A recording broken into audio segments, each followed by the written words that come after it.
নমস্কার বন্ধুরা, আমি প্রিয়াঙ্কা। আজকে আবার আপনাদের কাছে চলে এসেছি একটা নতুন রেসিপি নিয়ে, গেরি পালঙের ঘন্ট। চলুন তাহলে রেসিপিটা দেখে নিই। প্রথমে পালংগুলোকে ছোট ছোট করে কেটে ভালো করে জল দিয়ে ধুয়ে নেব। তারপর কয়েকটা সবজিকে আমি ছোট ছোট কেটে নেব।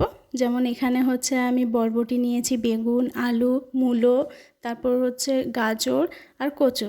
তারপর একটা ছোট বাটিতে গেরিগুলোকে ভালো করে ধুয়ে নুন হলুদ মাখিয়ে নেব। দিয়ে একটা কড়াইয়ে অল্প পরিমাণ তেল দিয়ে ওই গেরিগুলো তার মধ্যে দিয়ে ভালো করে ভেজে নেব।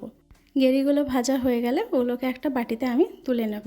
দিয়ে শিলনোড়াতে কালো সর্ষে কিছুটা দিয়ে দেবো। দিয়ে একটা মিডিয়াম সাইজের হচ্ছে পেঁয়াজকে কেটে তার মধ্যে দিয়ে দেবো। দিয়ে দুটোকে ভালো করে বেটে নেব।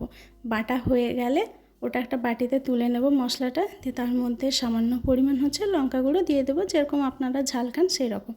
দিয়ে একটা কড়াইয়ের মধ্যে অল্প পরিমাণ তেল দিয়ে কেটে রাখা সবজিগুলোকে এক এক করে দিয়ে দেবো সব ওর মধ্যে। দিয়ে ভালো করে নেড়ে চেড়ে স্বাদ অনুপাতে নুন দিয়ে আবার ভালো করে নেড়ে চেড়ে কিছুক্ষণের জন্য ঢাকা দিয়ে রেখে দেব, যাতে সবজিগুলো তাড়াতাড়ি সিদ্ধ হয়ে যায়। দিয়ে ঢাকা খুলে আবার কিছুক্ষণের জন্য নেড়ে চেড়ে দিয়ে অল্প পরিমাণ হচ্ছে হলুদ দিয়ে দেব। দিয়ে হলুদ দিয়ে পালং শাকগুলো আমি সিদ্ধ করেছিলাম সেগুলো তার মধ্যে দিয়ে দেবো। আপনারা চাইলে পালংগুলো না সিদ্ধ করলেও চলবে।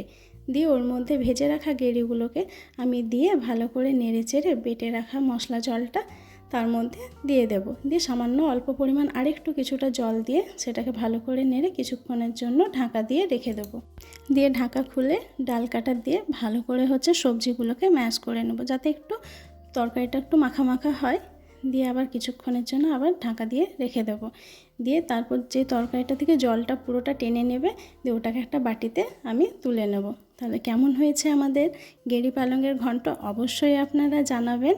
আর একটা লাইক, কমেন্ট, সাবস্ক্রাইব করে দেবেন। থ্যাংক ইউ বন্ধুরা।